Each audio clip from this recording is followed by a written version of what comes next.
जैसा कि हमने 10वीं विज्ञान चैप्टर संख्या 2 मानव तंत्र के बारे में अध्ययन करना प्रारंभ कर दिया है। इसके अंदर हमने जो कल टॉपिक लिया था वह लिया था ग्रसनी के बारे में। ग्रसनी के बारे में जो हमने कल अध्ययन किया था उसको मोटे रूप में हमने क्या क्या पढ़ा था उसके बारे में थोड़ी सी आज जानकारी प्राप्त कर लेते हैं। ग्रसनी को मूल रूप से 3 भागों में बांटा जा सकता है, मुख ग्रसनी, नासा ग्रसनी और कंठ ग्रसनी। ये ग्रसनी के 3 भाग होते हैं। ग्रसनी एक कुप्पी के समान संरचना होती है तथा मुख गुहा का अंतिम भाग मानी जाती है। ग्रसनी से जो अगला अंग जुड़ा हुआ होता है उसे हम ग्रास नली कहते हैं। ग्रास नली इस प्रकार से लिखा जाएगा। ग्रास नली हमारे शरीर की एक महत्वपूर्ण संरचना मानी जाती है। इसका एक अन्य नाम भी है जिसे हम अंग्रेजी में ईसोफेगस भी कहते हैं। इसे ईसोफेगस भी कहा जाता है। ईसोफेगस की जो कुल लंबाई होती है वह लगभग 25 सेंटीमीटर तक होती है।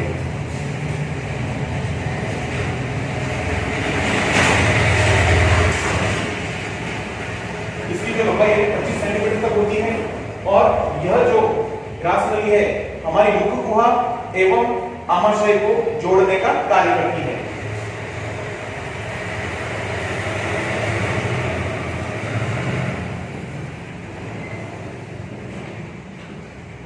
आमाशय को जोड़ने का कार्य करती है। ठीक है, ग्रास नली जो मुख गुहा एवं आमाशय को जोड़ने का कार्य करती है। यह हमारी मुख गुहा के अंतिम सिरे से प्रारंभ होती है। यह हमारी ग्रीवा, वक्षस्थल से होते हुए हमारी उदर गुहा के नीचे, उदर गुहा के नीचे स्थित आमाशय के माध्यम से जुड़ी हुई होती है। यह एक महत्वपूर्ण अंग है। इसकी संरचना लचीली होती है, संकरी होती है एवं अंदर से श्लेष्मिक स्त्रवण के कारण से यानी श्लेष्मा के स्त्रवण के कारण से चिपचिपी होती है। ग्रास नली के आंतरिक भाग में अनेक प्रकार की श्लेष्मिक ग्रंथियां पाई जाती हैं।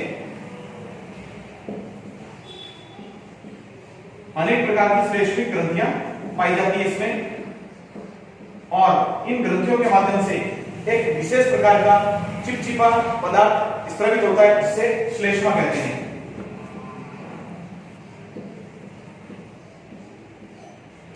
श्लेष्मा जो होता है वो भोजन को चिकना एवं लसलसा बना देता है।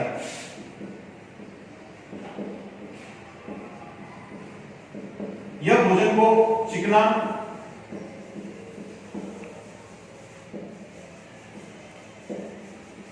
लसलसा एवं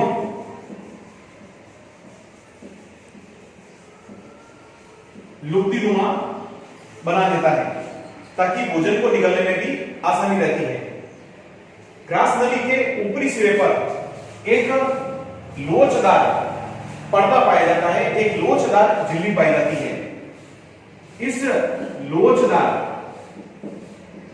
झिल्ली को एपिग्लोटिस कहा जाता है।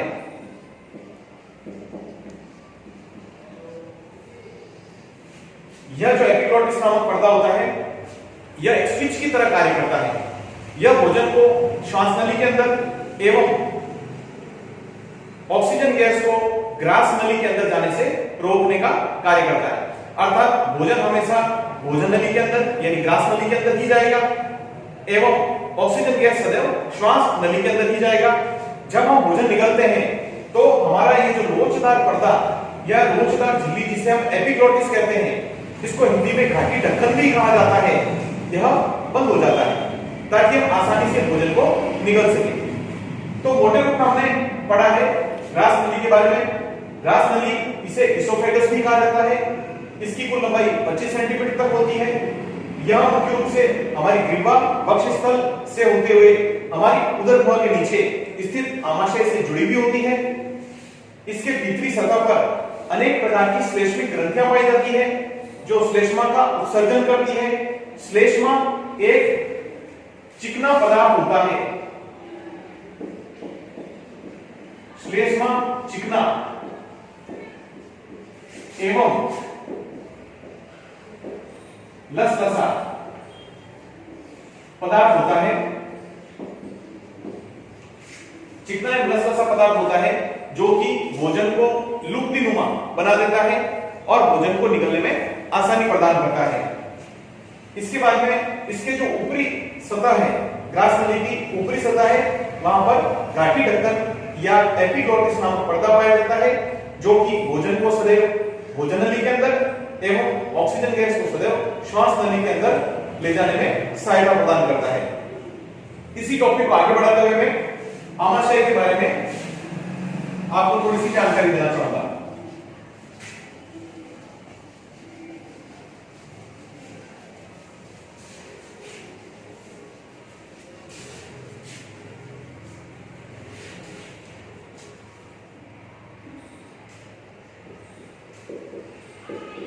आमाशय भी हमारे भोजन को पचाने की क्रिया में सहायता प्रदान करता है। पाचन तंत्र का एक महत्वपूर्ण अंग है और यहां पर भोजन का आंशिक रूप से पाचन होता है। तो आइए हम थोड़ा सा अध्ययन कर लेते हैं आमाशय के विषय में। आमाशय एक ऐसी संरचना होती है जो ग्रास नली को छोटी आंत से जोड़ने का कार्य करती है।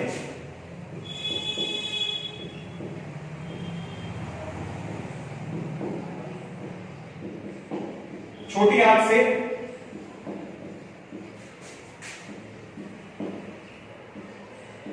जोड़ती है। इसकी जो संरचना होती है वह अंग्रेजी के जे अक्षर के समान होती है। जे अक्षर के समान इसकी संरचना होती है। तीसरा है आमाशय के आंतरिक भाग से अनेक प्रकार के एंजाइम निकलते हैं जिसमें प्रमुख रूप से पेप्सिन, हाइड्रोक्लोरिक अम्ल और श्लेष्मिक द्रव प्रमुख रूप से उत्सर्जित होते हैं। जिसमें पेप्सिन नामक जो एंजाइम होता है वह प्रोटीन को पचाने में सहायता प्रदान करता है। हाइड्रोक्लोरिक जो अम्ल होता है उसका भी कार्य कार्बोहाइड्रेट भोजन को पचाने में या कार्बोहाइड्रेट भोजन को पचाने की क्रिया में सहायता प्रदान करना एवं भोजन में पाए जाने वाले बैक्टीरिया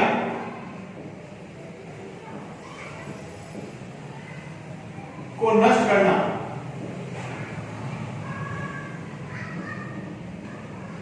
इसका प्रमुख कार्य माना जाता है। HCl यानी हाइड्रोक्लोरिक अम्ल जो कि हमारे आमाशय की आंतरिक भित्ति से स्रावित किया जाता है और इसका प्रमुख कार्य भोजन में पाए जाने वाले बैक्टीरिया को नष्ट करने का माना जाता है। जो श्लेष्मिक द्रव होता है इसका प्रमुख कार्य क्या होता है? यह भोजन को चिकना और लसलसा बना देता है एवं हाइड्रोक्लोरिक अम्ल से होने वाले दुष्प्रभाव को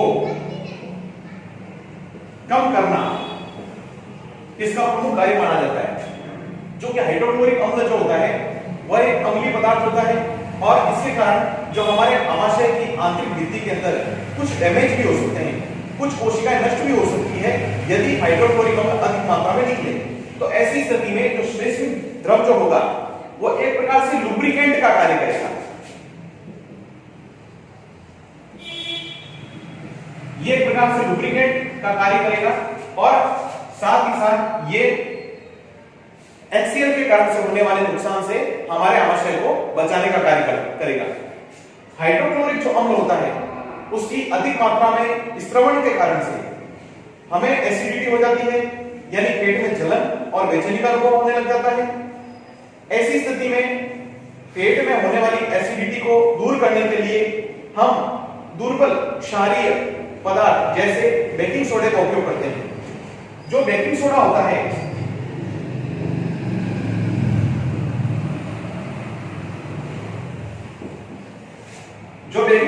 जिसे हम खाने का सोडा भी कहते हैं या इसे हम सोडियम बाइकार्बोनेट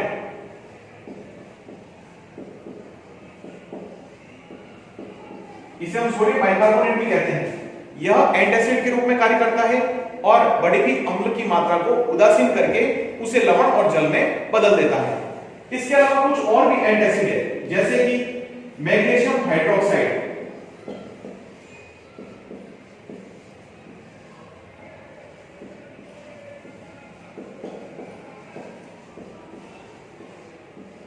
इसका जो रासायनिक सूत्र होता है Mg(OH)2।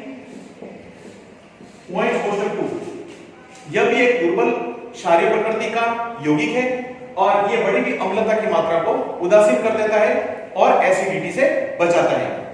इसके अतिरिक्त हम आमाशय के कुछ महत्वपूर्ण भागों के बारे में भी अध्ययन करेंगे।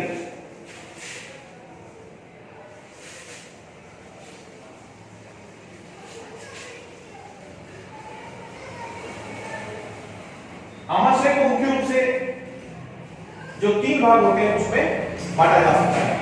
यहां पर अपन लिखते हैं आमाशय के प्रमुख भाग।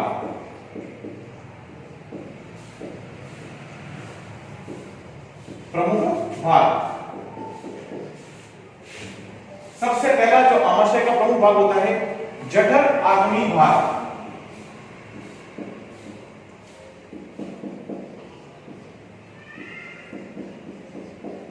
यह जो भाग होता है वह आमाशय के बाईं ओर स्थित होता है।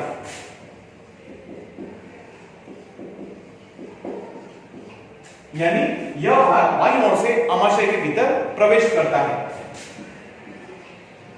नंबर 2 भाग है जठर निर्गमी भाग।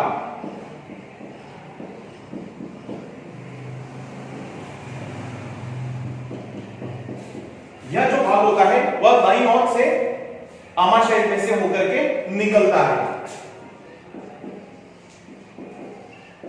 यह दाईं ओर से आमाशय में से होकर के निकलता है। तीसरा होता है फंडिस वाला भाग। यह भाग जो होता है वह जठराग्नि और जठर निर्गमी के मध्य में स्थित होता है, उपरोक्त दोनों के मध्य में।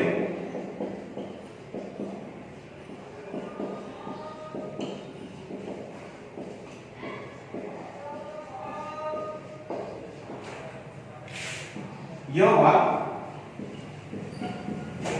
स्थित होता है। ठीक है। जठराग्नि भाग जो कि बाईं ओर से आमाशय के अंदर प्रवेश करता है, जठर निर्गमी भाग जो कि आमाशय के दाहिनी ओर से निकलता है और छोटी आंत से जाकर के जुड़ जाता है। फंडिस वाला जो भाग होता है वह दोनों के मध्य में स्थित होता है। अब हम पढ़ेंगे आमाशय के कार्य।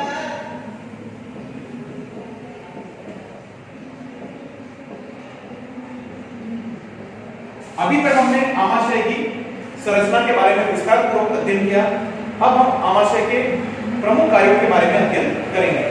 आमाशय का जो प्रमुख कार्य होता है वह होता है भोजन को आंशिक रूप से पचाना।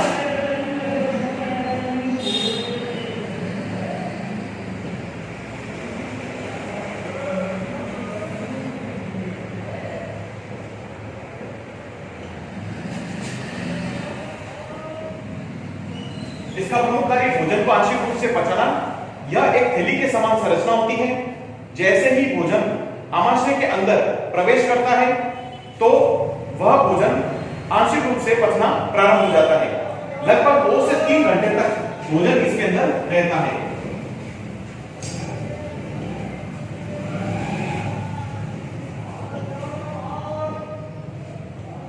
लगभग 2 से 3 घंटों तक भोजन इसमें रहता है। तीसरी जो चीज है इसका जो एक और महत्वपूर्ण कार्य यह माना जाता है, यहाँ पर प्रोटीन का भी पाचन होता है और साथ ही साथ मैंने बताया आपको HCl एवं श्लेष्मिक द्रव्य का भी इसमें से स्त्रवण होता है। इसकी संरचना थैली के समान होती है। जैसे ही भोजन आमाशय के अंदर आता है तो इसकी जो आंतरिक सतह है वो फूल जाती है, थैली के समान हो जाती है। जब भोजन का पाचन हो जाता है आंशिक रूप से, उसके पश्चात जो भोजन होता है उसे बड़ी छोटी आंत के अंदर भेजने का कार्य करता है। जो हमारा आमाशय होता है उसको आमाशय क्यों कहा जाता है? आमाशय इसलिए कहा जाता है क्योंकि इसमें से अम्लीय द्रव का स्त्रवण होता है, इसलिए हम आमाशय को आमाशय कहते हैं। इसके अंदर अल्कोहल,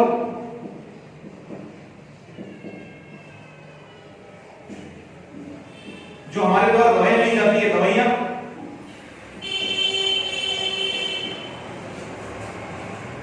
का भी पाचन होता है। इसके अंदर जो हमारे द्वारा मेडिसिन ली जाती है बीमारियों को दूर करने के लिए, जो अल्कोहल का सेवन करने वाले व्यक्ति हैं, इन दोनों चीजों का पाचन भी आमाशय के माध्यम से किया जाता है। इसके बाद में हम नेक्स्ट टॉपिक लेते हैं अवरोधिनी भाग। आमाशय के अंदर कुछ अवरोधिनी भाग पाए जाते हैं। प्रथम जो अवरोधिनी भाग है उसका नाम है ग्रसिका अवरोधिनी भाग और दूसरा है जठर निर्गमीय अवरोधिनी भाग। मैं इसके बारे में कुछ लिख देता हूं यहां।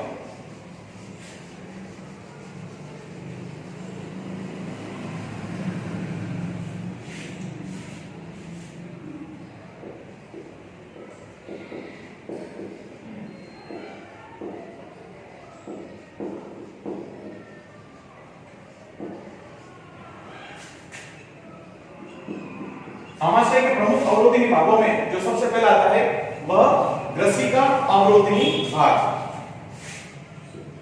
ग्रसिका अवरोधिनी भाग यह बहुत ही महत्वपूर्ण भाग होता है। इसका प्रमुख कार्य यह होता है कि जो ग्रास नली से होते हुए भोजन, जो भोजन है वो ग्रास नली से होते हुए आपके आएगा आमाशय के अंदर। इन दोनों के बीच में यह ग्रसिका अवरोधिनी भाग पाया जाता है। ग्रास नली से जैसे ही भोजन आमाशय के अंदर आएगा तो भोजन अम्लीय हो जाता है। अब यह भोजन वापस उल्टे क्रम में ग्रास नली के अंदर नहीं जा पाए, यानी वोमिट नहीं हो, ठीक है, हमें उल्टी नहीं हो, ऐसी स्थिति में यह एक अवरोधन पैदा करेगा ताकि आमाशय के अंदर जो भोजन जाएगा वह अम्लीय हो जाएगा। वापस वोमिटिंग के माध्यम से भोजन ग्रास नली से होते हुए मुख के माध्यम से बाहर नहीं निकले, इसलिए यह ग्रसिका अवरोधिनी भाग उसे रोकने का कार्य करता है। भोजन को वापस हमारे शरीर में से बाहर निकालने से रोकने का कार्य करेगा। इसका जो सेकंड अवरोधिनी भाग होता है वह होता है जठर निर्गमीय अवरोधिनी भाग। जठर निर्गमीय अवरोधिनी भाग जो होता है, चूंकि हम जानते हैं कि भोजन जो होता है वो आमाशय से होते हुए छोटी आंत के अंदर जाएगा, छोटी आंत के अंदर। अब जठर निर्गमीय अवरोधिनी भाग जो होगा वो आमाशय और छोटी आंत के बीच में एक अवरोध पैदा करेगा ताकि भोजन छोटी आंत से वापस आपके आमाशय के अंदर नहीं चला जाए, ठीक है। तो आमाशय से भोजन छोटी आंत के अंदर निर्बाध रूप से जाए, लेकिन वापस छोटी आंत से आमाशय के अंदर नहीं आए, तो उसके बीच में अवरोधन का जो कार्य किया जाएगा वह जठर निर्गमीय अवरोधिनी भाग के माध्यम से किया जाएगा। अब हम जो है अपना नेक्स्ट टॉपिक लेते हैं छोटी आंत के बारे में। छोटी आंत के बारे में हम सबसे पहले छोटी आंत की संरचना के बारे में पढ़ेंगे, फिर उसके कार्यों के बारे में पढ़ेंगे और उसके बारे में जो किस प्रकार से छोटी आंत कार्य करती है उसके बारे में हम संपूर्ण अध्ययन इस टॉपिक के अंदर करेंगे।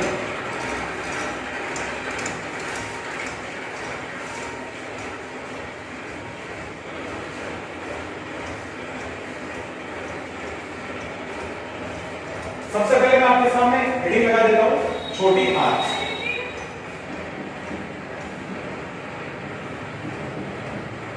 छोटी आंत जो होती है उसकी जो संरचना होती है वो टेढ़ी मेढ़ी कुंडली के समान संरचना होती है। छोटी आंत का एक और नाम है, इसको क्षुद्रांत्र भी कहा जाता है। क्षुद्रांत्र, क्षुद्रांत्र का अगर संधि विच्छेद करें, क्षुद्र प्लस आंत्र, क्षुद्रांत्र यानी छोटी आंत। क्षुद्रांत्र की जो लंबाई होती है वो कुल मिलाकर के 22 फीट या लगभग 7.5 मीटर तक इसकी लंबाई होती है। नेक्स्ट जो चीज हमारे सामने, शाकाहारी जंतुओं में छोटी आंत की लंबाई अधिक होती है।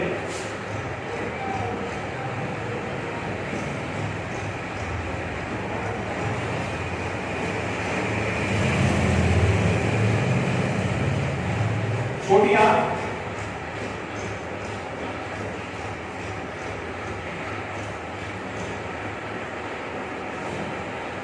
अधिक होती है।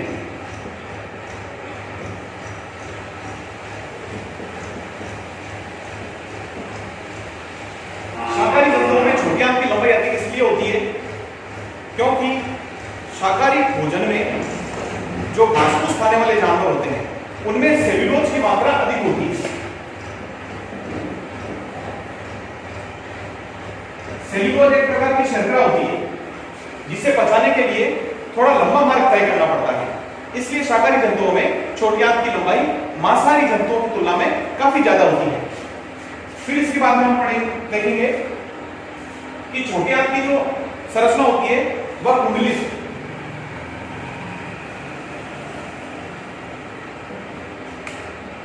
एवं सर्पिलाकार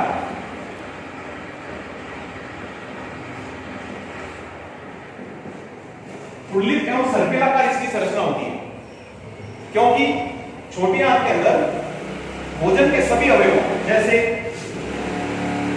कार्बोहाइड्रेट,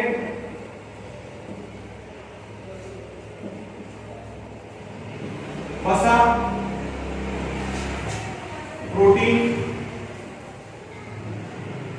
विटामिन्स,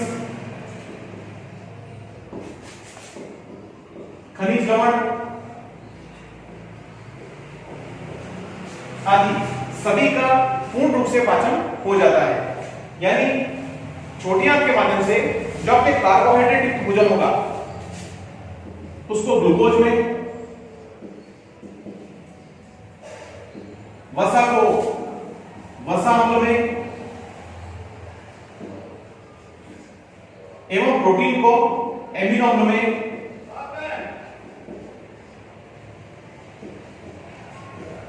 परिवर्तित कर दिया जाएगा। कार्बोहाइड्रेट को ग्लूकोज में, वसा को वसा अम्ल में एवं प्रोटीन को एमिनो अम्ल में परिवर्तित कर दिया जाएगा ताकि भोजन का ठीक प्रकार से पाचन हो सके।